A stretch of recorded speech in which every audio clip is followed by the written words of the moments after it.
bana Guine, bana Dar es Salaam, bana Poto, bana Mokil Mobimba, site FM Moko, Afrique Info avec Franck Stemai, Yandankala, Twende. X-Bass, Marandura, Franck Stemai. Excellent fidèle internaute, nous sommes très heureux de vous compter parmi des milliers d'internautes branchés sur www.africainfo.net. Merci également à tous les amis de Franck Stemai, disséminés bien sûr à travers le monde. Aujourd'hui, nous revenons encore chez vous, mesdames et messieurs, avec votre programme préféré. C'est l'émission donc Analyse. Analyse qui va décortiquer pas mal de sujets aujourd'hui, bien sûr, sur notre table. Donc, vos analystes préférés sont déjà sur le plateau pour vous servir. Pour commencer, je suis bien sûr avec l'artiste, analyste Mboutali Kassou. Bonjour Mboutali Kassou. Bonjour Franck Stemai. Bonjour à tous les internautes de partout où vous nous suivez. Le rôle à en français, pas question de virgule, pas question de cesser les faits. Donc il y a en français. Extrêmement parlant, je dirais que c'est une des émissions qui fait parler d'elle-même. Et puis, il y a un signalé dans le bateau, surtout bien un commentaire. Merci de changer climat. Il y a un commentaire. En tout cas, vous finissez de doser. Tu comprends que vous avez un biso. Alors, vraiment, dans ce plateau, un des éléments mystiques dans ma analyse, en tout cas, merci à toi. C'est pas ton rôle.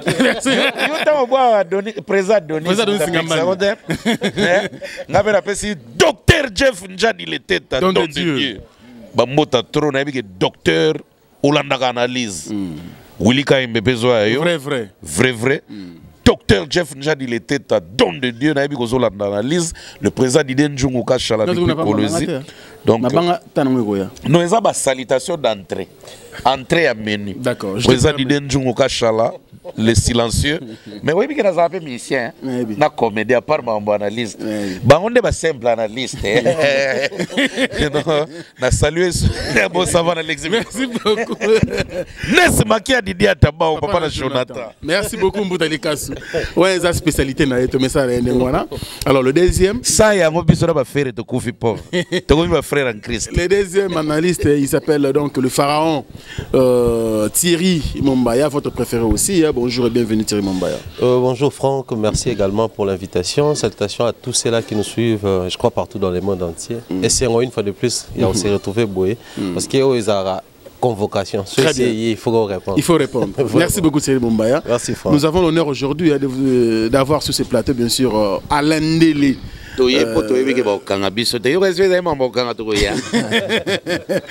Voilà, Alain Ndélé avec nous, bien sûr, l'Intello. Alain Ndélé. Bonjour mon frère et bienvenue.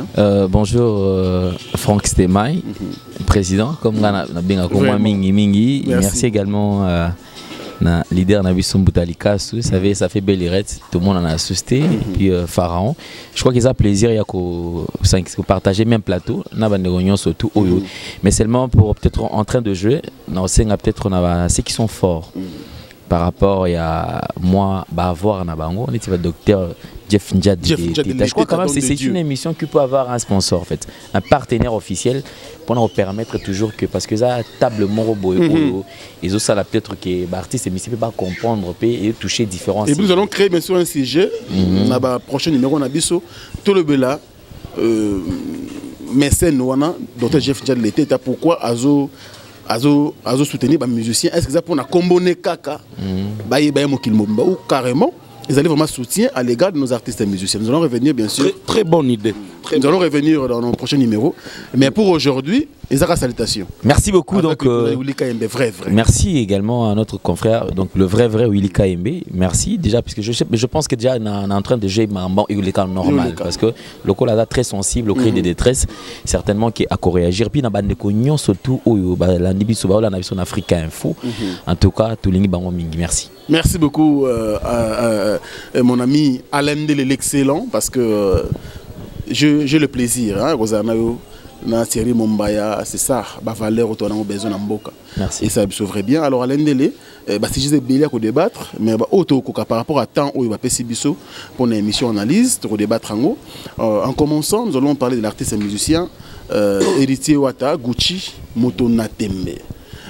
Tu me un peu sur la marmo parce que mon culture congolaise, les lois à un moment donné, tu me dis que culture en Mboka Nabiso et Koui, musique en Mboka Nabiso et Kiti.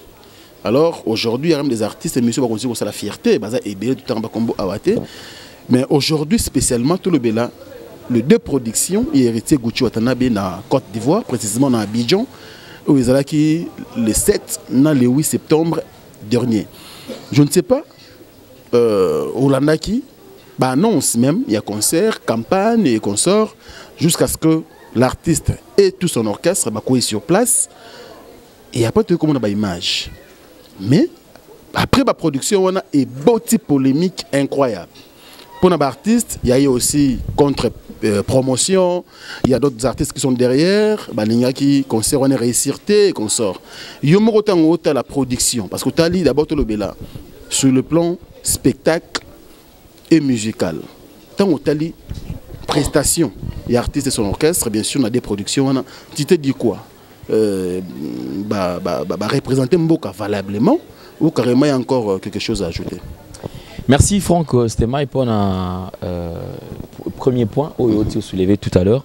Je crois que c'est qui nous regarde souffrait à ce qu'on a la vraie et puis direct. Très bien. Héritier Watanabe, c'est un artiste qui a bourré des talents et puis un artiste qui est à aura Moroboé. Il a un plein chaleur en fait. Très bien. Mais en parlant de la production, bravo, on a artiste parce que, dis-moi, il a affronté toutes ces deux salles, c'est-à-dire les salami, des salles mythiques. Donc, et puis, moi, ils ont un cas normal et tout. Donc, moi, il parle de la culture, on a des normal. Bravo, et aussi, bravo par rapport à des productions parce que je pensais qu'il y ait peut-être annulation. Là, qu'ils allaient le quoi, annulation qui production, t'es à parvenir, on a qu'à jouer. Bravo. Le déplacement de l'artiste, son entourage, en fait, sa team, bravo. S'il faudra un zone à moi mouké à ce qui se passe par rapport à cette production, je crois qu'Héritier a osé à son premier album et je crois une année après, enfin à qui na Libanda, na Côte d'Ivoire, à Betty. Concert normal. En parlant du spectacle Héritier, je ne le retrouve pas vraiment du tout sur le plan spectacle. Bah oui. Je sais que Héritier généralement, je crois que les contraires, Mingi Zalaka, Héritier, Nasali, c'est l'entrée d'Héritier Watanabe. C'est-à-dire qu'ils ont tout le monde en Angola, c'était la même chose, et à différentes places, ils ont la même chose, mais en parlant du spectacle dans le vrai sens des mots, tout le monde a un spectacle. Ces derniers temps, je félicite l'artiste musicien Fabregas. Je vous assure déjà ce qu'au quotidien, au mitou nango, on évite aux anines qui change carrément le climat et la salle, vous sentez que c'est l'artiste en fait. Bravo pour Nawana. Et spectacle, ils avaient déjà bien, mais puis Héritier, c'est tout à fait normal. Je ne m'attendais à ça. Héritier devait tout simplement faire recours quand même à Babilo Kakala. Papa, Héritier, il y a qui me intervient, mais na kati-kati. Ben oui, parce que Héritier, jusque-là, Héritier n'est pas encore consommé en Côte d'Ivoire, comme il se doit. Donc il est encore peut-être à sa première touche. C'était bien, Nenga Betiwana. Et ce que je trouve mal, peut-être à sa liberté. Sur le plan, nous avons des questions pour la production. Et dans le spectacle. Ouais. Je dirais que normal, la production est bien. Mais ce que tu as un détail par rapport à tous les ans à salle, je dirais autre chose. Nous avons un point de vue par rapport à les deux premières questions. Voilà, donc, et puis on va revenir pour premières questions, je crois que c'est bon, parce qu'ils ont m'attaqué. Mais il n'y a pas de souci, merci. Le pharaon, point de vue, même question. On a tenu Alain Délé, mon estimé confrère. Otali, je crois, dans l'émission dernière analyse, avant Héritier Abeta, tout ça, c'est une émission pour Yango. Mais aujourd'hui, l'artiste a mis quand même que c'est produire. Sur le plan spectacle, parce que Alain de la lobby, concert à Manille, les deux concerts ont eu lieu. Mais tant que Otali, image, tant que journaliste, spectacle ou artiste à livrer, concert, déroulement, il y a concert, au jugeant merci Franck. Moi je crois que la production Héritier, normalement, la production par rapport à Alain de la Haute-Soloba, tout y fonctionnement Héritier. sur scène, comment il procède, comment souvent il se comporte dans le podium. Mais seulement, ce qui production il y a Côte d'Ivoire, tout le monde à un certain niveau, nous devons déjà comprendre l'esprit des héritiers. Je crois que une émission précédente, la toute dernière qu'on a réalisée ici, là où il parlait, martelé trop sur façon trop ça la promotion, c'est-à-dire pour héritier Watanabe, c'est produire la Côte d'Ivoire, il y a une exception. Donc il fallait spectacle exceptionnel, il fallait une première en Côte d'Ivoire quand même. Bon, une première mais où on a vu à reprendre déjà ma salle généralement. C'est-à-dire machine a tourné qui tourne raté. C'est qu'il faut dire pourquoi? Parce que pour héritier, il se disait ah on a un concert moins exceptionnel, il faut une salle moins exceptionnelle et puis il faut qu'il et ceux qui recourir à dire il y a tout pour tout équilibrer comportement héritier, on va comprendre que ils a eu concert il y a tembe. Il y a un photo mon spectacle mususu et il y a un photo mon mususu. Mais il y a eu quand même Bercez-moi on va intervenir. Tout le monde n'a jamais dans la team. Il y a eu ambulance. C'est-à-dire la composition penza ya tembe. Or c'est ce que moi, en fait, à un moment donné, je reproche même la team héritier. Comme je dis la team, je ne vois pas seulement le musicien. Même le bureau, c'est-à-dire que a primé beaucoup plus côté tembe. C'est comme j'ai comme l'impression que tout le monde a une direction héritier. Donc, c'est tembe en outrance, tembe ou rien. Or, ils oublient que côté stratégique, il faut ça là, il faut ça le rappeler. Aujourd'hui, tout le monde concert, il 15e anniversaire, il y a un magazine intelligent. Je ne cesserai de le dire, malgré Bato Babengaki, il y a un anniversaire, il y a un magazine intelligent, il y a une production signée à Obeta Kuna. Il y a une invitation à Obeta, le 15e anniversaire. Vu qu'ils ont des spectacles, il y a un héritier, il a martelé sur ça. C'était normal, il y a une invitation parce qu'il y a un anniversaire. Donc, quand on a maintenant un petit camoté, on va continuer de dire ça. Merci beaucoup. C'est ça le travail d'un journaliste quand même. Boteni sur regarder et à Moussal pour ça. Ici tout le monde l'a raillé artiste, comme analyste. Mbouta Likassou. Mbouta, osa quand même artiste oyo non des moindres. Osa les mingi nambo wanabiso. Nabane 98, 99, 2000, 2001, tina 2004. Osala makambo et mona nambo wanabiso. Alors en regardant collègue nayo artiste héritier wata na ba salle pe oyo beta na Côte d'Ivoire spectacle oya livré production. Merci. Bon, ça date de longtemps mais na beta wana frati la mon pour moni manda chante na beta kuna te ba ready omoni côté va ba écrire la polémique non ba ça va venir nga c'est normal. Alors côté là spectacle mutuna les gars na venir balarité ba lo ba les gars bala donc ba lo ba les gars na palabala mta les gars nede non c'est ça péché c'est normal non pour na ko la kiso ke saloneza Olympia eza salle mythique te eza le rôle à parler du peuple moni parler du peuple dans la biso moni ndenge basala la conférence non pardon parlement ndenge seja ndenge eza bongo eza bakiti boye kita voilà bon te to chabwe au moni grand hôtel moni salon Congo parler de congrès hôtel Ivoire yangwana. Si quoi différence c'est ça que parler de congrès bas salon pena salle salon Congo bas salon salle de fête. Très bien. Différence ka yangwana. Alors ce qu'on parler de la culture ezalo wane na matonge ne de imka. Mais si quoi wane mata sango parce que ba pesa sango poids ba pesa sango kilo. Bato ba so ke beta kuna donc au prouver mon kilo parce que très civil baza bato têtu il y a saganate pour bandi mayo et terrible. Il y a on so tondisi parler de la culture. En tout cas, faut abeter le maboko. Et plus les étudiants mbayaka. Ah ouais. Donc il y a un moni deux places à beta qui est bien, mais marque ça là qui marketing. Ngana na loba ya une émission précédente à Coca qui ko ça en marketing bongoté parce que même bango mo ba ivoirien ba okamo. Comment muto azo marteler boye quand on a parlé de la culture. Autour de tout à l'heure, non, eza salle mythique, tenet ba Olympia, ba Zénith, oyo, tolé la radang que so betan ote histoire no mobimba, o kufa malheureux, non. Tu as vu ba star minene pe na mboko ba King Kester mené à grand prêtre à Salama mbelé na mukilo, a betane parler de la culture te. Et betane Olympia. Voilà. Il y a une émission précédente, héritier, il ne faut pas abaisser la Côte d'Ivoire, c'est un on dira que à Paris, dans la salle mythique.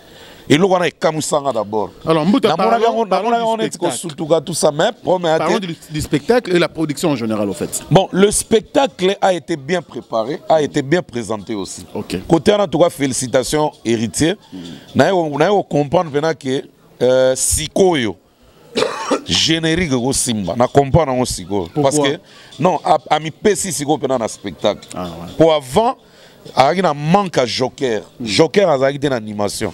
Et c'est normal, il faut le bababilo à marque. En tout cas, il y a un héritage Bercy. Il y a une ambulance. Ngai siko pendant na zoye bisa public ba pese confiance totale na générique ko bima et koki ko simba. Et alors, siko so tozongi na ndenge ya makamba basala on est spectacle leki. Eloko e manka ki wana azaki na pionte ya ko présenter. Pion ezalaki te. OK. Parlons molobani. Voilà ce qu'on a côté na langage à artiste.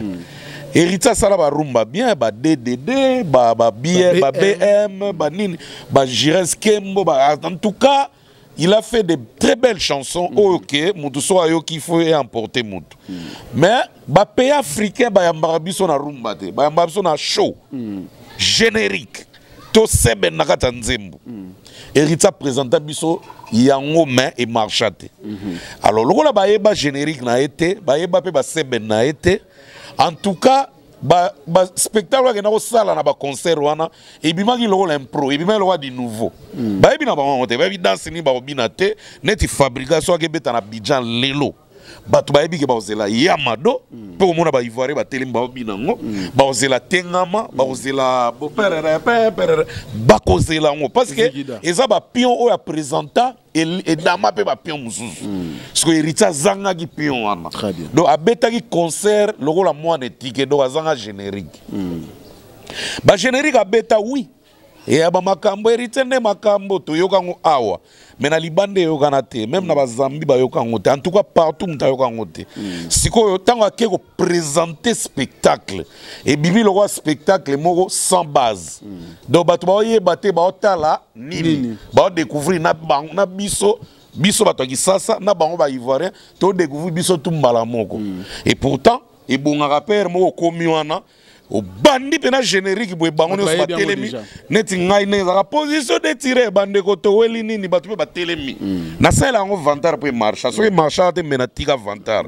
alors bilo wana za rappel bien ezara bien par exemple Pepe Kale tende tika moi na sala telemi wo show bato ko makita sa muna na ba wilo longomba ti ba beta na ba sala wana o kapena comment tu t'appelles qui moi je m'appelle coupé bibam kofi so wa yeka wana baningisile bayaya ningisile parler de congrès c'est telemi. Vous comprenez? Faire à ces pélisanga na concert mo betaki na Abidjan a kotika eloko atenga o babina kumanime ba ivoire babina yango na o ya nani ya kunzado ya yo banda obina neti pongo boy ibinama parce que c'était un générique au bachangoka voilà. Voilà, donc il y a une défense dans le côté spectacle, azangi pion. O eza connu, o batubako yambelaye. Yangoka azangi mais dans l'ensemble c'était très bien. Soki kaka ngai et loko ga etikali ka défi ka héritier asuk saka tembe na générique. Très bien. Loko za moto na tembe ya beta siko générique pena ya tembe siko e bin sabina mukili. Oko sepel sabiso parce que ba Mali, ba Burkina Faso, ba Sénégal, ba Gambie, ba Niger, ba Nigeria, et Zawanezozela et mon expérience na yo. Mais c'est pas encore le moment. Au cas Abidjan très tôt, parce que il y avait pas un pion. Voilà. Très bien Mbouta. Alors Alain Dele, tu l'as dit Mbouta religieusement, tu comprends où il y a lobby tant qu'artiste. Est-ce que nous sommes Mbouta lobby? Ah, on est justifié parce que depuis la nous de temps plus le belaka et spectacle et le plan. On a peine la misère Congo total. Est-ce que tu vas qui? Mais biso tout ça ba journaliste au monde qui non il y a eu quand même de vide et tu vois que même bango ba ivoirien bazar le bakelo l'artiste a tapé poteau. Hein? Tout ça on est bazar le bas. Ça veut dire que ba ya qui pensate bazar satisfait par rapport il y a musique au héritier proposé qui bango. Na o Mbouta a présenté biso awa comme profil il y a artiste. Il y a justifié ba trou na kata salle héritier que ba tu ba ya mais à moitié. Je crois que d'un côté, Naza un peu d'accord, mais d'autre côté, je ne suis pas d'accord. Pourquoi? C'est parce que Moni Moutalika sous Aïbi, qu'on ne se voile pas la face. Héritier, c'est un garçon très difficile à gérer. Déjà, c'est un garçon déjà il a foi, qu'on a connaissance naïe. Et puis, c'est pas un garçon facile à manipuler. Parce que j'ai l'impression que depuis un certain temps, Héritier ne consulte pas le professionnel. Il y a des domaines, différents domaines au hasard. C'est pas pour rien au ministère Kingani n'est pas être ministre mais regarde comment est-ce qu'il s'est fait entourer des experts. C'est-à-dire que expert dans le domaine Kingani, même à taille dans Mboutelka tout ça déjà à anglophone, à pays anglophone. Je pense que ceux qui accueillent, il a toujours le temps, Yakotuna, puisque on a chose à la soulager, puisque je n'étais pas vraiment documenté par rapport à Yakoye, et concert où il y a Héritier Watanabe. Deko Mombayati au levé pour moi qui ils allaient qui anniversaire. Il y a un magazine intelligent. Mais en parlant de l'anniversaire par exemple, j'ai l'impression comme si Héritier était quand même facilité. Il y a eu beaucoup de facilité parce que ça déjà anniversaire il y a l'euro moins déjà na Katiambo Kawana et c'est Jaka. So il est là naza invité par exemple. En parlant il mariage il y a Franck Stemay. Naza qui MC. Mais ça ne veut pas dire que ngam tuna sala ki maramioso tout non. C'est-à-dire que déjà ngana ka kubaki sa Pierre moko na o déjà Franck Asala qui m'a ramené tout na au comité organisationnel. Mais Héritier ko beta CT. C'est-à-dire qu'il y a qui déjà privilégié. Il a fallu qu'il ait au-delà. En faisant quoi? En faisant quoi? La première des choses, il a fallu tout d'abord, parce que déjà, j'ai l'impression que David Monsoa qui a sollicité qui héritier produit agrémenté. On se pose la question, héritier, pourquoi est-ce que Mboutelka c'était encore tôt? Héritier n'a pas encore, c'est-à-dire il y a à franchir puis na ba porte belité, c'est-à-dire ça na ba quoi mususu héritier na no aza consommer on analyse na katima lobate soki na lobi likambo que c'est encore tôt elingo lobate que pour héritier bandaki carrière na 2016 que ya on ne fona bendana lobato non nyonso asali jusque là en Afrique ça inaperçu jusque là c'est encore très tôt voilà avant azala aperçu en Afrique, générique, Simba. Voilà, c'est ce que je dis. Carrément, on a même pensé. C'est pour dire que Héritier Watanabe, après un temps, parce que je pense que Héritier Azalaki choisit par rapport à son âge. Il n'était pas choisi par rapport à son âge, parce que ceux qui par rapport à son âge, peut-être qu'il va porter choix sur Yété. Pourquoi? Parce que nous avons consommé Penza. Œuvre nous Penza et percé côté fin fond en très bien. Et en parlant de ça, tant Héritier, puisque je pense qu'Héritier il est temps, il y a ça la promotion que le Bemakam Oyo. Je pense encore peut-être qu'il va créer le comment vite parce qu'ils ont des moyens. Parce que Madame Nabango va déjà on a la facilité dans moins de 5 mois, vous te salpez le mot et qui salpé en gros. Non, un mois. Voilà. Un mois seulement. Un générique peut accrocher dans un mois. On dit moteur n'a fonctionner, on a monceau. Un très bon générique dans un mois et quoi accroché partout. Voilà, j'étais encore trop large. J'étais encore trop large. C'est-à-dire que à Kouka qui oui. Et là, la fabrication il y a pinçage. Tu vas accepter après combien de temps? 2 semaines. 2 semaines, vous êtes belle. Aussitôt, une semaine, tu vas accepter. Voilà, donc deuxième semaine, c'était déjà voilà, dans le bon consommé. Alors, Héritier Watanabe devait changer du coup. Et on a dit, est-ce que Héritier Watanabe, entourage je suis trop moi trop. Mais seulement je sais de quoi est-ce qu'Héritier est capable de faire. Mais j'ai l'impression qu'il est limité. Mais c'est il devait se faire entourer des professionnels. Il y a des domaines et puis Héritier doit encore. Et puis Héritier c'est quelqu'un qui doit. Héritier il faut azwa esprit moko ya koyo kaka. Héritier généralement n'écoute pas. Excusez-moi les termes. Mais il y a des gens on peut avoir des gens tout autour de nous, même biso to la peine à battre. Mais est-ce que tu penses que Moutounyo se toza rasima na biso na alobarape lo banga pe na yoki Ozo comprend. C'est-à-dire que batunaye ne publie à Côte d'Ivoire et concert. Tembena tembeza état d'esprit, eza esprit moko, eza état d'esprit, eza kaka phénomène, to eza peut-être même sous slogan moko boye pour et créer voilà couleur moko boye. Il faut tenir compte de tout ça. Ozo mona tembena lo barizala po an matsa niveau na. Mais justement. Na mona neta taka muntu. Voilà. Sikoyo en parlant, il y a spectacle na biso awa et j'ai l'impression comme si Héritier croyait qu'il était toujours ici à Kinshasa. Alors qu'ils ont qui Côte d'Ivoire, ils ont même public que consommer. C'est-à-dire le coloso qui ne place mon sous. Tout qui n'a toujours occasion qui ne peut pas libanda awa. Tel cas ça le contraire. Je ne pense pas ce qu'il est là que livrer concert en Afrique du Sud. À Rofanda a croisé ma beaucoup titi à ça la télé monter. Ou qui peut-être faire parler babacide africain. Non, il faut jouer temps. Il y a continue que le logo mo qui ko sala peut-être au sala ta moi synthèse il y a biloko mo et accrocher pour ça la réveiller. Moi je trouve qu'il avait fait confiance na ba chanson na e o batu balingi awa c'est ça l'erreur que les artistes font. Il y a une erreur d'artiste belé ndele Botalika, je ne pense pas que position de ceux qui nani nzemo pardon nzemo nani o chapina mo ba comédie na kati. Je ne pense pas que nengo kende ceux qui na Zambie za position de tir yo koyela bango na ya rumba wana non ngai pena na eloko na yebi eza na particularité na ngone loko oyo seul mutu oyo abetaka rumba na Afrique et que public pezo yembango ezara Kofi na Fali point barre 2 personnes seulement en tout cas on a mona à part JB na Cameroun ba 48 heures bano yembango na public mais en tout cas na ba concert belé na sonné ezara 2 batouana. Alors Alain Dele, une question avant de Thierry Mombaya na landi oyolobi. Mais tant le entourage, Baromoko Nazakina Ndegonanga Adam Suzolo hier. Alors bien que non, Batozo Kansaki entourage héritier Adam Suzolo et Karine Mokonzi. Mais héritier a des gens intelligents. Nakata bureau na o batu ba yebite e baza na besoin batu ba bangote o ba jiraka artiste. Pourquoi les gens parlent toujours de du bureau ou encore des gens qui l'entourent? Moi personnellement dans mes analyses ou dans mes missions je n'ai jamais braqué mes yeux sur Karine Mokonzi, loin encore Adams Luzolo. C'est-à-dire qu'ils sont, moi je pense que, c'est-à-dire ils ont arrière-plan, arrière-plan.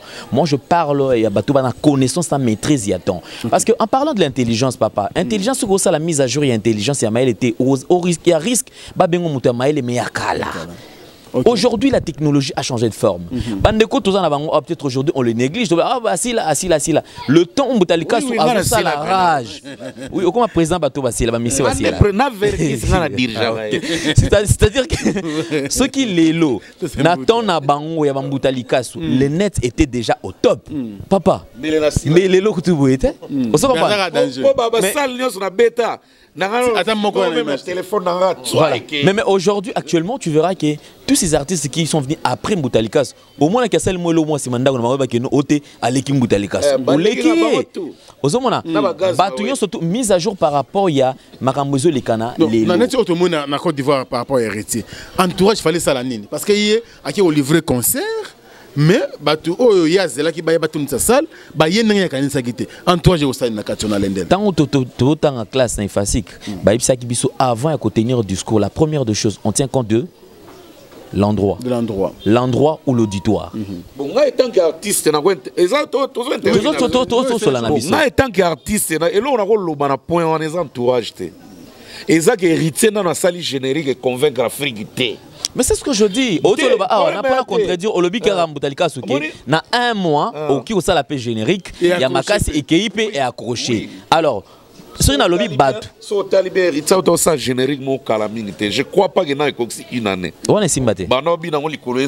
Et Simbate. En tout cas, ce que Simbate, on est à ce qu'on est au Kenya. Mais ce qui se passe dans le cadre d'entourage. Entourage héritier yokango parce que à ça la générique moi a vite fait à sauver ya sauvetage calamité na banani babina ngo ba arnaqué na Olivier somona et accrocha qui titre ngo s'il te plaît voilà garçon ya batu héritier notre artiste aza courageux na il on a félicité héritier aza courageux aza ambitieux et puis aza na soutien la seule chose où ils ont tilelo quand on a kingo bazangi mayaka moni Fabregas so ezalaki Fabregas auto mona wana keyende héritier.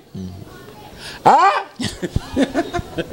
alors Mbouta, nous allons prendre merci pour finir, je crois que Mbutalikasu, c'est pour dire que dans d'autres télé, mais là peut-être entourage dans le sens c'est-à-dire qu'ils ont chargé à production, chargé peut-être il loko Karine Mokonzi jamais on peut ça ida cri.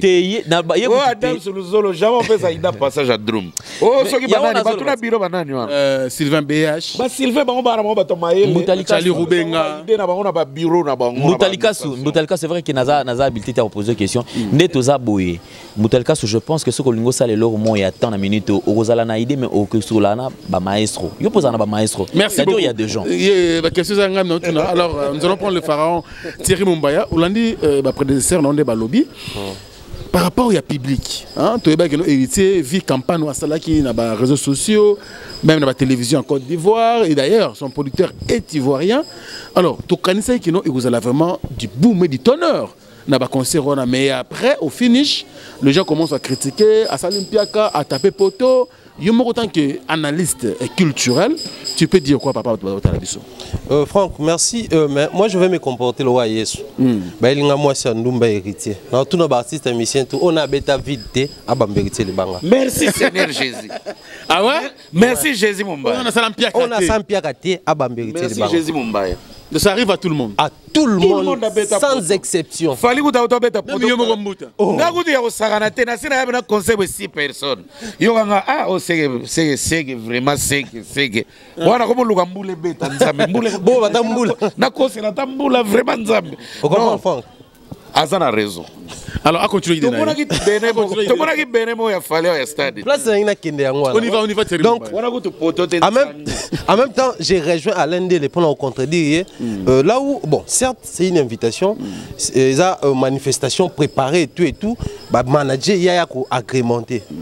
Mais quand les gens viennent, en fait, ils ont Vodacom, RTL, tout le réseau existe. Associé, par exemple, tout le monde a Bénin, on fêté anniversaire à raison. Invité à Fali. Mais tout le monde a un c'est-à-dire il y a plusieurs manières mais il y a aussi plusieurs manières et aussi mais la première des choses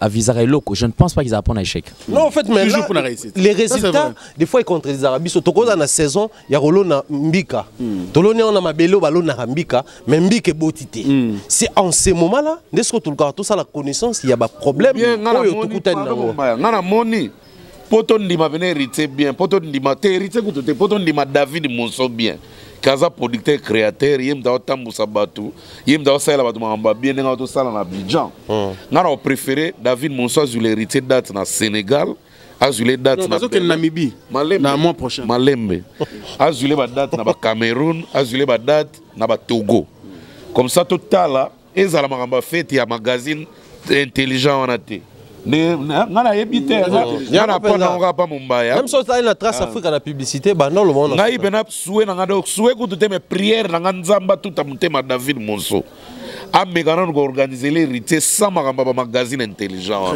Alors tu moi je crois photo et kozala toté pour mon musicien belle organisation mona mutu besoin lingane magazine on a te aboyine pe ko ya makamba événement. C'est très bien. Mumbaya tu voulais dire donc ce que je voulais dire c'est qu'il ni qu'on préparer terrain oui ou non et qu'on peut kozaka un échec. Donc c'est là où j'étais au début. Mais surtout plutôt font la idée. Les lobes hérité pourquoi ça scandale qui a Betty Piaka pourquoi parce que à la base certes hérité autour le batembenaïs alara pour la perfection na yemoko mais hérité souffre d'un problème auditoire na yé bateau ya lo bakana bango bazo capter ndenge moko boy et il a fourni aucun effort depuis ses débuts pour changer la manière de communication discours depuis au banda so yo ça il comme bon la lokolo se comparer na mutu. Pourquoi chanter héritier les cas TV à l'objet que non BM première chanson ya rumba na YouTube a atteindre un nombre de vues pendant même période il fallait parler de ces vues na YouTube bah toi bien héritier a sa rivalité dans famille depuis que tu as commencé ce qu'a yo lobby likambo ils attaquent non ba beza mutu mais qu'est-ce que tu fais ou tu fournis comme effort il y a qu'on modifier n'enga ya communiquer pour changer pe image non exact Ceux qui les bateaux ont indexé beaucoup plus Karine, Adams, c'est parce que on a accompagné les propos. Dans le secteur de communication. Mais qu'est-ce qu'ils fournissent comme effort pour changer moi c'est à ce niveau-là que se posent les problèmes. Et puis avant les deux concerts à Abidjan, les communicateurs et héritiers, on dirait que une erreur. On dirait que déjà qu'au fin même na fali. On dirait que une comparaison et pourtant l'artiste est belé ba beta kuna. En tout cas, ils a place on a une comparer pe ba défaut. Faut pas comparer pe ba Pépé Calé, faut pas comparer pe ba tous ces belé. O ba beta na Muta. Certes, faut pas comparer même ba extra musique à paix. Non, peut-être pas na congolais na biso ya wana ba tse bon. Mais ce qui les moi à mon niveau, en tout cas, je vais être direct. En tout cas que les gens m'excusent ceux qui ont dérangé ba msusu. Aujourd'hui, certes héritier ba tembenaye, ba maramne belé, ba tourner ba na berreur, mais qu'on se le dise entre nous. Bato ya fali bazoye baté bazui tourner au mususu. On a toujours indexé bato ya faire ceux qui basali maramna ba sa promotion ceux qui orchestre monsieur sali ba l'équipe ba lobby. Mais toujours remarqué te bato ya fali bazui système wana. OK. En tout cas moi je suis ami sur WhatsApp, Facebook na bato ya fali ebelé otoyebi que ça c'est un pro fali. Tant on héritier beti conseil ici on va publier ba concert ya fali ndenge le cas na salwana. OK. Avec quelle intention? Avec quelle intention? Peut-être Neba Monaki déjà injure les aguilis. Parce que j'ai une question sur Mumbaya. J'ai une question. On fait souvent à Bercy. Et ça na batum sous ba indexa qui jibe mbalamo ka ça na ba concurrence. Tant abeta ki Bercy na automatiquement après Bercy mbalamo babandi ko finga so ka kipaka kokolo.com ekenda. Kasi kapita konini. Kapita kokolo. C'est enseigné. Non mais attends, tu peux accepter. Des artistes musiciens à un moment donné, ils ont besoin apparemment il y a le roi Moukili, a besoin de tout, bah noir, bah blanc, bah jaune, ceux qui bah rouge. Je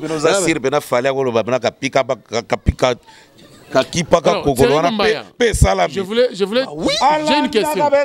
Si Kolanda, une question. Est-ce que la polémique est partie au Congo, à Kinshasa, et que peser sur un concert où ils sont à l'étranger, si Côte d'Ivoire? Si, pourquoi? Parce que moi le loboye, tu as un canal ya makasi ya communiquer les internet.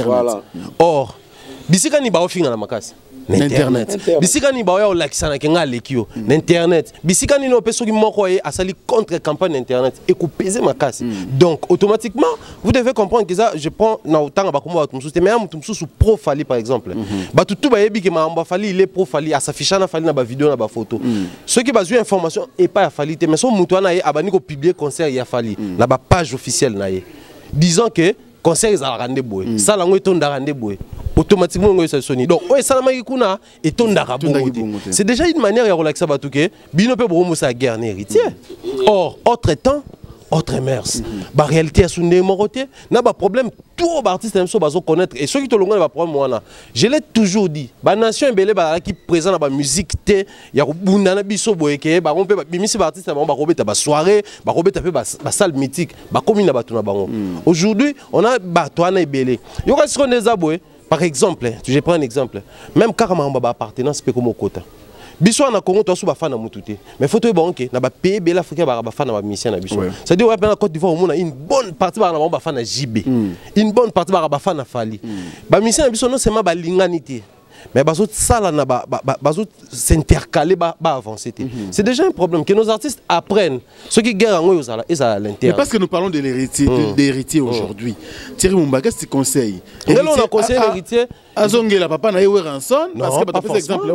Il n'a même pas besoin. Attendez, non la question.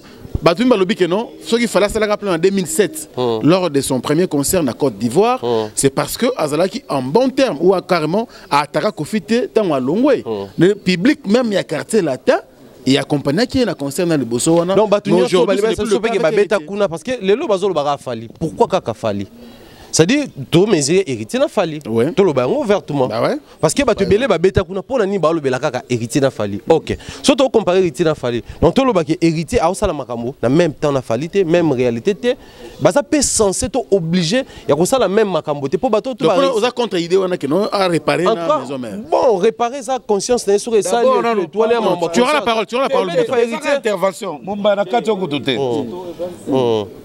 Par rapport à ya makamba ko réparer na maison mais ça problème te pour maison mère yango mona no beta pas Abidjan te bakenda Abidjan c'est la fanatique ou non oui ba fanatique problème parce que bazaka obligé fanatique wana ba ya wana poto Abidjan ya festival alors azongela wera tote il faut azana droit à respecter wera c'est son père artistique yem tabimi ça oui Alain Deli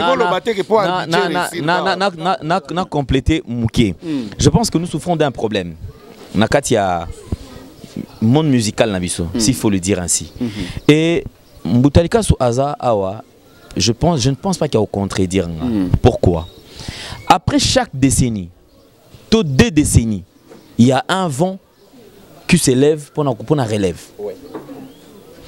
au moins, artiste, moi, ça 10 ans de succès. Après 10 ans, quelqu'un d'autre a eu bâton de commandement, Azo continue. Soit le plus fort, aux hommes, on a 15 ans, 20 ans, tiens, ça, il 2 décennies, au moins, soit à Tikali, ça sonne place, mon corps, mais soit à relève. C'était le même vent, un phénomène, oui, rançon, Jibin Piana. Papa, 10 ans, 15 ans, après, Toyena, phénomène sous Ferrigo là, Fali Poupa. Et actuellement, il y a un vent qui s'est annoncé depuis un bon temps. Va y a Baké Black, Banaza, Badadjou, Baye. Ce que tu continues à faire, tu as plus typique. Tu suis Fabregas, tu suis Héritier, Vagwana. Pour ne citer que ceux-là. Mais ce qui dérange un tout petit peu les animes, vous savez, la comparaison n'est pas raison. On peut comparer des artistes, mais tout en n'ayant pas en raison quand même.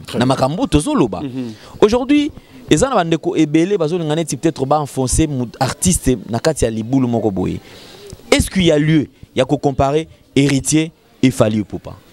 Non, parce que bon, selon YouTube, Facebook, c'est tout ce que tu sais. Recevoir Alain Deli, surtout tu as bien communication Héritier Wata, on irait, ils sont au top. Hein? Raison pour laquelle, aux hommes ils ont enfoncé. Grosse bêtise, erreur monumentale. Héritier. Tu sais pourquoi est-ce que Franck Stéma, j'ai toujours dit que même Héritier Watana Bifa Sosola à comprendre. Héritier Zana Aura. Ana Makamu. Sur le fil de temps, il y a Héritier Watana pour comprendre que garçon Oyo, Aza un homme mis à part. C'est-à-dire Aza à part, mais et puis Aza garçon moro aimé. Regardez Héritier aujourd'hui. Héritier, c'est vrai, c'est quelqu'un qui a danger. Mais je pense qu'il est parmi les rares artistes qui sont à taper ville, à affronter ville. Parce que tu soulevé point par rapport à Fali Poupa. Héritier Watana conflit à Fali on a eu un conflit. Ils ont un droit lié. Pourquoi? Vous savez, guerre froide. Parlons de guerre froide. Les gens pensent que, et je sais que Héritier, à Koya, à cause du bâton de commandement, il y a musique n'engezala parce que Fali Poupa non. Vu le temps, vu le temps, et cause à bâton yo mon karaté, Fabregas P à Ali. Puisque le saut par exemple, dans oreilles sur qui n'aime sur na ça le mot bizarre. Héritier Watanabe awa. Fabregas awa.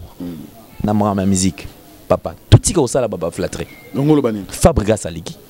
Spectacle. Non, je parle. Il y a Nengi Makamu et Kozale là. Par rapport à travail ne Baosale là. Où a présenté aïe. Où peut présenter. Vous verrez que Fabregas Azana. Nous allons prendre le thème. Mais prends le micro Mouta. Non, nous avons exposé. Fabregas Lelo a commis 3 albums. Na album moi ba musicien. Héritier bandi na moko. Fali Héritier. Pardon? Nan. Est-ce que ngana comparer bango? Ngana lobby ngo très bien awake Héritier na Fabregas togo comparer bango te fallait et pardon. Bo comparer nani? Héritier na nani? Fali. Na Fali. Héritier na Fabregas bo tika ko lota ndoto wana. Au contraire que ba fanatique ba conseiller Héritier à travailler dur. Ndenge baninga ba travail qui dure pour akomana 30 wana parce que lelo étape na niveau na makamu fala komi nango héritier zawana te même na cheville donc yemo héritier tangazo lala na ndoto ayebi yango kenine kakokani jamais na fali même na cheville là, il ne faut pas tous se tromper. Mais la musique, c'est la musique. La musique, qui compte. L'expérience compte. L'expérience compte. Vous en comprenez? L'expérience compte. Et puis, expérience avec succès. Parce qu'il y a un vidéo. Vous en comprenez? Et là, on a tout ça là, est-ce que Mbouta, parlons de même fanatique a fallu à Côte d'Ivoire pour la contre-promotion à concert héritier? Oui. C'est possible. Clair et net. Parce que ceux qui héritent vandine calme, ils ont fini ba falite, ba Karine, ba fini na ba falite, ba fini na ba kofite, ba fini na ba tumsute. Na ebisio ba la même bloc pour ba matza concert héritier. C'est un gros élément oyo et zappé. Toki ko ignorer yango té. C'est-à-dire place bazo linga on a bandol ba manol no tel makama mbaba entourage. C'est-à-dire héritier doit bannir, il faut abomager wana. Alors bimoninga botikanga héritier na sala nduli nanga normalement. Sinon le temps ko beba. Voilà. Merci beaucoup. Parce que toto succès na elo wana. Parce que tant que bato sala babilo ko nyoso twana, ça ne pèse pas sur leur sur na carrière na bango. Ça ne pèse que sur l'artiste. Alors que artiste aza na aura ana makamunae. Après un temps, parce que tant n'est qu'on s'exprimer librement. Il ne faut pas forcer la nature. Maintenant, on a s'il parce que t'es déjà. Alors avant de boucler ce sujet, Alain Dele, rapidement pendant une minute, il y a aussi un concert projeté le mois prochain en Namibie. Qu'est-ce que tu conseilles, papa? Tout le monde déjà et tout le monde en Côte d'Ivoire. Abusé la générique, tout ce qui est là, autant et bétana va qu'il a reporté le concert où il peut aller car nous avons un seul professeur par excellence, c'est l'expérience. Je pense il doit beaucoup tenir compte de Magamba Côte d'Ivoire. Tu as la parole. Non, intervention rapide à Ouera. Zoang le album intervention rapide. Héritier dans Namibie au Simba. Vous savez pourquoi? Pourquoi? La majorité à Batoubaïa concerne en Namibie, ils sont Namibiens. Ils sont Congolo, Angolais, ou Bakenda Namibie. Baza kuna na golo bata sur 100%, même 80. Surtout que ça na Windhoek. Héritier dans Namibie Simba. Bon, cela ne nous rassure pas parce que sur le plan scénique, je crois quand même qu'il faut toujours organisation ezala. À travailler, à tenir compte, au contraire, Koutou, à maximiser les sous-bas efforts, afin qu'il a se racheter kuna. Enfin qui a se racheté. Merci. Et puis à ça les lots moi parce que l'héritier est encore dans le bon. Nous allons prendre Thierry Mombaya, même question. Qu'est-ce que tu penses? Tu es à 5e vitesse au Djeza district de Ozwango avant qu'il y ait Namibie où il peut encore aller, mais aussi continuons normal. Héritier, il faut comprendre que même Bablo Reza nostalgique à un moment donné, ça a pas important pour l'image de l'artiste. Vous savez aujourd'hui, Héritier Watanabe, Azosa Makamoni, à sur 5e vitesse et bimi, et là, nous sommes à la 5e vitesse. Mais tant qu'on a Bablo Romo, il y a nostalgie, oh, ils ont héritier, ah, on a eu un window. Oui, papa, indispensable. Non, mais ça, c'est quoi? Non, héritier sont même dans la répétition. Il y a moi bête que Zaka a fondé ma là. Ça dit il y a touche plus. Il y a ma Willy, il y a ma là. Il y a ma là. Avec Arab blanc ma là. Donc il y a bija mobali na linga Jojo Ngonda. Bang bang bang bang. Ça dit biloko tout ça ouais touché. C'est erreur. Mais c'est parce que bureau père maison mère et tient que quoi des bâtons dans l'eau. Il ne peut pas tenir compte de tout ça. C'est ça. C'est un droit à mi après, pour les réseaux sociaux, on a besoin de mon abisso. Moto na temba ko inase. Il y a moi éviter na. Il y a un problème c'est-à-dire il faut l'acceptation que tembenez à la perfection. A rôle l'acceptation tembani. À une moment ya wera. A yembi ngo extrêmement bien. C'est-à-dire ça fanatique maison mère. C'est-à-dire pas mon fanatique maison mère mais nzembo yo niveau jo akenango. Akenango bien. Et kende mususu. Atika ba bloc wana. Tala papa. Obuka tia babia na Kofi Bandoka tia babia chante Kofi aboya. Akangola betango. Et ça les fait bien. Merci beaucoup. La même question. Héritier n'a pas que spectacle, on a bandi, en tout cas, tout ça, bien. Et pour vous, le nord-est,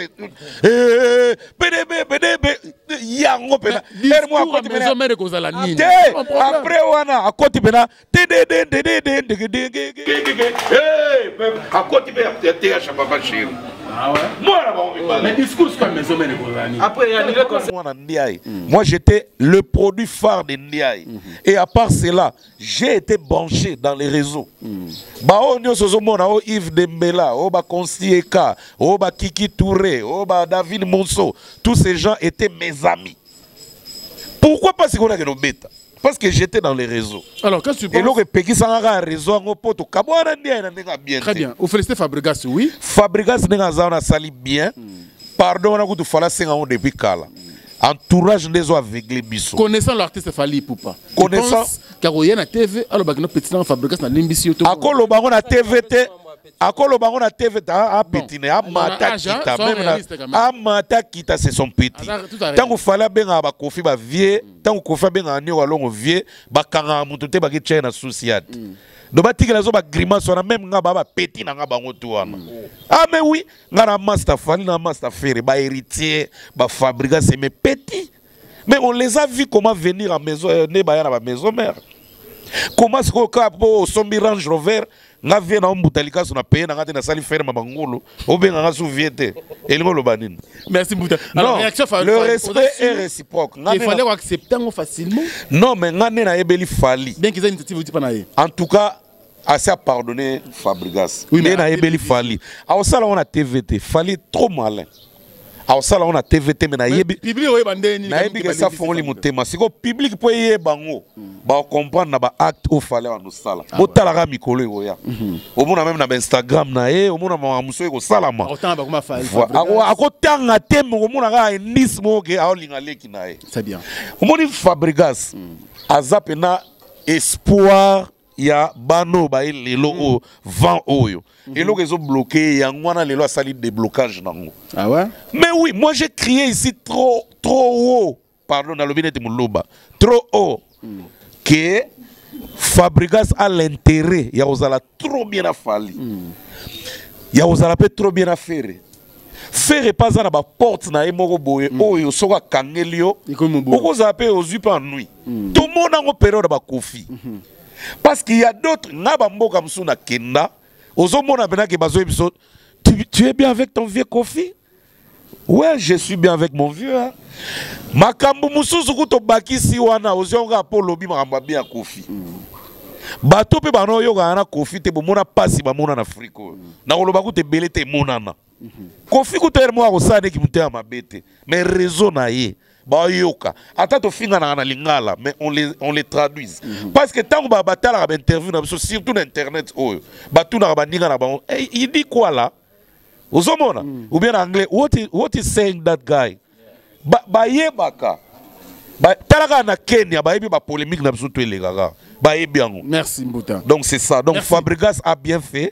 C'est vraiment bien. Nesma qui a dit à Taba, on a plus raison. Qu'est-ce que tu penses de Fali? Nous le biga ça lango mais si il fait ça lango pena pour efungol la pepe. Non, eloko ezangaki ezaka. Courage à Fabregas. Courage na honnêteté Fabregas. Omoni na kama ba journaliste bon enfin na kama bana mai mususu. Ba oli dans internet ba lo ba Fabregas ça sali hypocrisie. Mais na ebité Congo. Ou abimi yo. Ozala muindu balobi o yinda ozala pembe o pakula ozala mbongo oza vantar ozala mpiakere o monzemba siko to osuka bi na Congo o muto alakisi bonté na honnêteté asengi na e pardon okasi bina Fabregas n'est pas wenga zarango po alakisa pena po osenga Fali pardon face à hypocrisie a timba pet et puis a vivre peu bien en intérêt na ngote botika ko baby sabatu muta a soigner relation na ye bolibo ya ko baby sile sur relation na to soigner ka lobby très bien batika e bazala bien na vie na ye Fali moko yebi mutema ne ko fongwa ye moko fongola réseau na nenga kangaka merci Mbouta wana bena lukuta mabe fallait kangila la réseau so boyo kana raté ah ouais na so vérité na so na vérité merci beaucoup Mbouta nous allons prendre ata faire ne ba yo kana raté na Fali bongo faire au sala arabe na vie na il faut pas ba pire oh na fingité bato internet bino za bobandi ofinga na ba commentaire faire aza faire aza na ba réseau na ye asala na vie musicale na showbiz Fali aza Fali ana ba réseau na ye a créer na monde de musique ya showbiz soko za na clé o ezo futa bien muninga za na ngote il faut benda ye pa kota wana très bien ba réseau peut faire azar nango tozo mona niveau faire nango to mona pe niveau fale azar nango bino mo comprendre réseau na déjà bien faire tanga ozala ka nemi afali kasa ozala ne ka faire kaka to mona wana mais tango faire asali obi ke jour musu peut faire ko sala pe ko ngana vana faire na palme beach tu vana dem recommence na mo braza ingénieur à studio faire ba imbanze mona nzete usama tu vana faire totala Trace TV. Là, ce que tu as sur la blague na faire, total la Trace TV. Ngai na faire na dem témoin. Journaliste c'est moi pour dire la zalagana. Ba check clip a fali ba yemana ba maman patience d'abani. Ya makamba forêt. Fala la ta noir boy. Si on a okenge la faire, na tala attitude à faire ozala nini. Pour moi qui mezate. Tu vandi wana. Clip ezo le kangana tuna faire na miso batu bazali mingi te na tuna na miso na bango na bi seconde ngo yogi boy muteme suye obi elo faire ebsanga habité et lo na constater moi na ma changer bilamba te mais clip mo ki toko ba embeli forêt mais moi na mayoyo et lo ga zangaka akimisa feeling dans sa quartier là te. Oui, mais la télé, on a dit, chete, beaucoup ça a biso habité, toi, ben a jaloux, tu as naté. Mais il faudra comme ça, point fort. Merci beaucoup. Voilà. Mami balé misato, pour te soutenir, tu sais, tu sais. Il y a un balagé qu'on a mis à ma belle. N'est-ce pas qu'il y a des dias tabac, papa na Jonathan. Na personne mbota trop place aux arts depuis Bruxelles. Docteur Jeff Njad, il était à don de Dieu. Ah, putain! Pardon, on a bossé. On a mixage. Docteur Jeff Njad, il était en tout cas. Tigalaga mutema malamu wana. Na mutuno wiliga yembe. A comme qui ma prière mikolo pas comme trop makamba ni exigence. Mais en tout cas la pesimbo de président d'Idenjungu ka chala depuis Kolosi. Georgine c'est la canadienne en tout cas nasuki wana pona mabanga siko po bazo kabana nute na stopper wana. Alors nous allons prendre les pharaons. Thierry Mumbaya les pharaons appelle le président Donis Ngambani Mbambi. Le président Donis Ngambani. Oh mon vieux.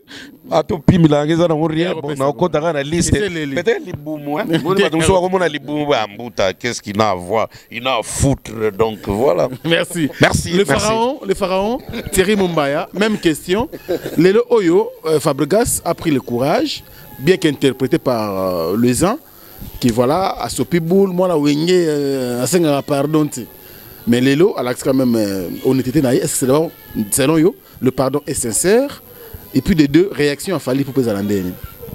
Merci Franck. Moi je crois, je vais commencer par Asopiboul, moi na Wenge, tout esprit 12 aimants on est dans la Congo. Mais le côté et le côté. Na 12 na tongi ça la spectacle, na 12 na tongi studio. Et même 12 et même Burkina Faso à la pauvre à Londres.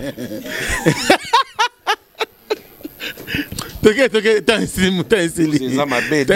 12 et même Moulala à la pauvreté, Léona Wenge BCBG. D'ailleurs 12 on est ça qui a Limbonda c'est exaucé Bambunda. Bah 12. Merci, on y va Thierry Mumbaya. On y va. Ouais. Donc pour dire que 12 on a MMA rien il y a rien et l'esprit Wenge moi je crois c'est important de pas rappeler ce esprit Wenge parce que Fabregas a moi na Wenge mais a moi hors du commun. Très bien. Le lo babine a signé Fali pardon à Okita. To rappeler ba on peut que ba on kan baloba ne comme coopérer na quadra Okita. Ba on peut kan baloba na beti na la zamba Okita. Ba on baloba mwana nyonso. Ka bato ba 12 wana. Taka bato Wenge mbana lo ba na beti na la zamba évidé. Mais ti lelo Fabregas a tout ça souka na spectacle na Angola. Assisi spectacle ne aketika moi c'est na bana aki atali Richandi Luawa aye papa Paul Mupasula asengi pardon et comme sous problème. Très bien. T'as la niveau. Alors réaction Fali. Mais Fabregas a mbango ndenge ni. On dira tchoko hein. Tes émissions en ndé bimsa tout. Ah émission. Non en fait mais les problèmes les appenines ce qui les loba to ba reprocher pardon ça dit pardon est sa composition élément. Ça dit na kata pardon des éléments manquants ils est belé. Tel que quand on veut demander pardon, si aujourd'hui ça pardon c'est sincérité c'est parce que si on essaie de monter le cas pardon pour nous donner $100 Joana Kasima kofe bandit voilà le 50 ans ce qu'on a également ceux qui m'ont nommé mon arrêté ngam na zo ngam te na bite ngam na zo soki pona yo nemo wana mona to kanza ngam na zo limbisanga soki pe na ba oyipe keza nango ngati zo ngatsanga tana bato bazo mbongo mo bungisa limbisanga yango ya yesa or ce que to bipe bato ba douter nango to permettre ba propos ya tenir mais seulement ce que to bito songa ba musicien c'est des musiciens qu'on a voix on a charisme mamutu mais loko moko boye na et comme on a banate faut za nango Aura te aura te et loko moko bozala nango wana boala sous le roi biso bat normal ah boni boy ko so loko wana ne faut ba singela ngo pardon bongo alors réaction fallait en réaction c'est que moi j'ai compris Fabregas a ici fallait que yo ndo ara problème nanga ah bon ngaza na problème parce qu'il fallait pas agir agir te ay ba yem ta na problème Fabregas a limbissier na problème ya ça na envers ça tatula Fabregas mbata na ndé wana masolo pardon ya Fabregas ezake na yeko yebisa yo na nyonso o ya mabe et ça là qui ngana otoko mabwe limbisa ngo. Donc pour moi je crois ils a acte bien et puis Fabregas a mutu moko boye neta ça la polémique il y a Moussou Mupandi et puis la musique il reconnaît nga depuis un moment là-bas Fabregas ba mission na biso ba problème baza ba grand pour benga ba grand or les grands esprits se reconnaissent ils a pas si le faire rigolo ouvertement sans politique masquée à reconnaître grandeur a fallu pour pas en public ils a pas si fallu pour pas ouvertement sans politique sans ni à reconnaître grandeur il a fait et ba se reconnaître ka te nazo ba ouvertement et publiquement oui na net na nini tozong sa be mission yo ba tout ni faire pour na fallu non c'est un grand chanteur de notre pays vraiment c'est un grand à reconnaître déjà la sincérité ça politisé et puis biloko wana beaucoup plus la chaîne à libanda ah pas na biso tout le monde a fait gola les gars c'est midi ba télé photo fallait pour la rubrique au bata ba photo il a reconnu tant que les dimanche pas mamie là bon na mambele kaka alobani la première soin il y a TV c'est kamela ke loko te amela ke ouais télévision ouais mais ça pour donc et là on a mbuta pour finir là pour na premier yango or Fabregas il est parmi les rares oyo azo reconnaître moko tala ba concert Fabregas mikolo on a un spectacle à Beti loko il a fallu pour pas à Beti première classe à faire à parcourir donc Fabregas c'est un grand poto nima ba grand ba on peut voir que ba grand esprit ba reconnaître donc fallait pour pas poto nima qu'il est grand faut reconnaître pardon petit na seigneur doit bien un pensage tout seigneur on to bi à reconnaître petit moko boye d'une manière ou d'une autre Bambo te sérieux mbato sisi Bambo te président na président voilà on bien un pensage dans le quai nzoto nem te bi na me ko le bi na te donc ça fait ça. Merci Franck, moi je crois grand merci à la présidente de l'Iskambani, à Julie Gitim, grande dame de la République. Et tu veux nous on a qui malgré cette situation comme ça la merci quoi. Il y a grand pote go Bedisha, para Richandi la première dame de Lausanne. Donc maire à Lausanne, c'est-à-dire Lausanne est sous contrôle merci quoi. Donc on est un secteur naïe. Grand merci à Julie Dondo, salutation comme ça. Au momentan Jean-Claude Longagné, Maman Rose Falia, la Blaise Wallongwa, c'est samedi déjà à Kin, je crois. Merci également. Ah, tout le monde, Blaise Wallongwa. Blaise Wallongwa, le businessman à Ukraine. Merci beaucoup. Alors, Ukraine, Internet, coup. Alain, merci d'abord na Binonyo surtout, parce que tu partages un bon moment. Mais, ngasko pona Koussoukissa. Mea culpa ya Fabregas. Mea culpa, je crois que Fabregas qui est encore, je crois qu'il a changé forme sous il y a tactique. De façon il y a comme la makam. Mais mon isco pardon en fait. Tout zuni na pardon. Je pense que pardon est à la sincère. La première des choses pour un pardon, il faut reconnaître oyo sala qui pose un mutu pardon. Mais ceux qui osent reconnaître je ne pense pas qu'ils aient pardon. Parce que Oza. Parce que Oza. Parce que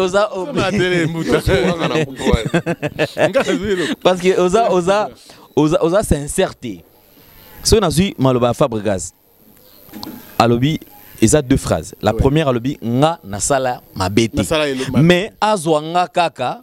Le coup la bateau va saler ma bien tiens apika na liste on a payé alimbisa pika et puis lobby que lobby mouton on s'engage par deux fois c'est na TV donc avec obligation mais demande fallait kana TV lo ba Fabregas leki nanga limbisa na mbata na tatula ka on ndia yango nde normal bon en principe il faudra-t-il que tout le Belassus pardon jusque-là je pense que tout le cas fort même sous to façon ça expliquer le quoi et ça nango ponanga et ça pardonné mais ça n'ont pas qu'à Fabregas c'est décidé comme Fali venait récemment de passer il a fallu épée aya kaka anya te peka handicap la soana parce que ceux qui kobeta c'était sûr que ote alobi ki aleka na TV après ya tuni o pesa TV abi mais aleka ka donc il a fallu aleka peka na même plateau wana pour kaka aya ko répondre mais je pense que pour na Fally il a réagi comment?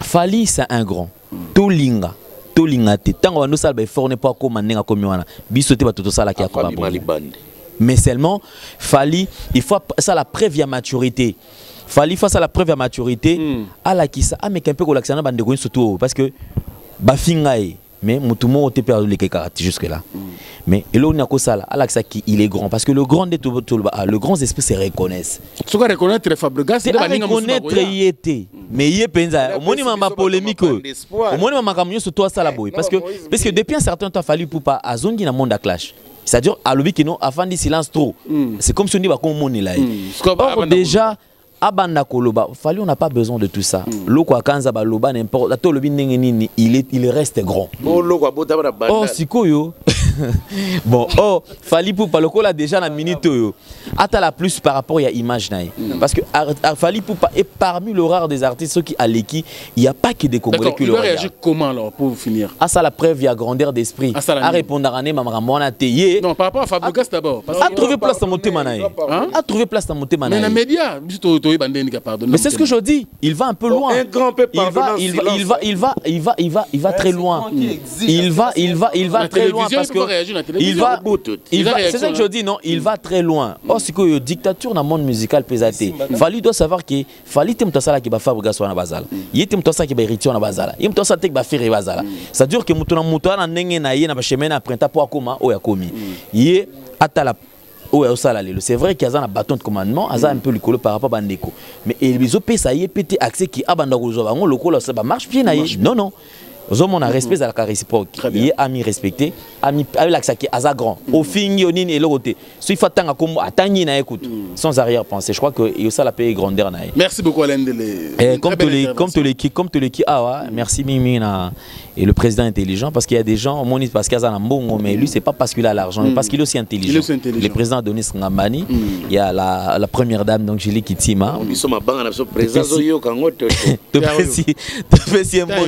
Et tu verras le très spécial du président. Du coup, tu as pour la première fois dans l'occasion il y a mariage et puis merci na bande kotu basi occasion la nabiso na boka mingi te poso na boka tout ici ona oyo merci mingi na Mbutalikasu donc et puis bon s'appelle liste au gérer mamno parce qu'il y a président ya baba tout basila merci beaucoup Cynthia Kapache merci Airbag TV tu peux si Mbombote donc Château Hervé Chinois Noir président Rigen Maël, les plus célèbres caméramen, donc merci beaucoup. Merci beaucoup Nayo. Merci beaucoup madame, et commis déjà, il n'y a pas de souci. Merci beaucoup Alain Delé, l'intelligent, merci à le pharaon, merci à Thierry Mombaya, pourquoi pas le président Mbutalikasu d'ici là. Merci. Titre Nabiso, Caterina. Marie-Caterina, version propre. Dédié. Il est toujours disponible. Merci. Donc faut pas ça merci. Le docteur, s'il vous plaît, n'a pas ma parole. Le merci au président, au docteur Jeff Njadi Leteta. Don de Dieu parce que nous avons Marie-Caterina yango pour yaza mutea malamu. Merci au président Donis Ngambani Mbambi, le cœur de Julie Kintima Feza, la grande dame de la République, la maman de Prince Aurilaël Ngambani. Merci à Coco Mills, Colette Ngambani, pourquoi pas Echeverry Mouzangou, le très spécial du président, Junior Kilabax, mais c'est le conseiller sportif. Merci pour tout. Merci à Mauvais Timbo na Suisse. Merci également à Mauvais Mafou Bavou Benz. Merci pour tout. Pourquoi pas également à Noël Okito Black Dedon. Il y a comme ça Papa Compressor, le jeune patron à Londres. Merci pour tout. Papa Yamonele. Merci également à celle qu'on appelle Mercico, la première dame de Lausanne, Moté Mafego Belich, grand prêtre, Papa André Dialoua, un enfant pas comme les autres, Spero Sol, Monsieur le Président. Merci beaucoup, Moté Mayama Gisèle Matota. Merci pour tout. Je n'oublierai pas aussi Poitiers Mapajo, Mboka, et pourquoi pas Fly Fashion, Alain Dinamo, l'homme aux surposes très très agréable, Bogart Tina Poche. À vous tous qui aimez ce que nous faisons, merci à vous. Merci également à l'équipe technique et rédactionnelle d'Africa Info, Château Rendu Walinkolo. Merci beaucoup pour le travail. Maïle Sadi qui papa n'a rien dit, président Regan Ouassi Soir, Gloria Oulangi, une américaine perdue au Congo. Et à vous, très chers abonnés, d'ici là portez-vous bien et à très bientôt. Au revoir. Bana King, Bana Dar es Salaam, Bana Poto, Bana Mokil Mobimba, Site FM Moko, Afrique Info avec Frank Stemai, Kiandankala, Twende. X-Bass, Marandura, Frank Stemai.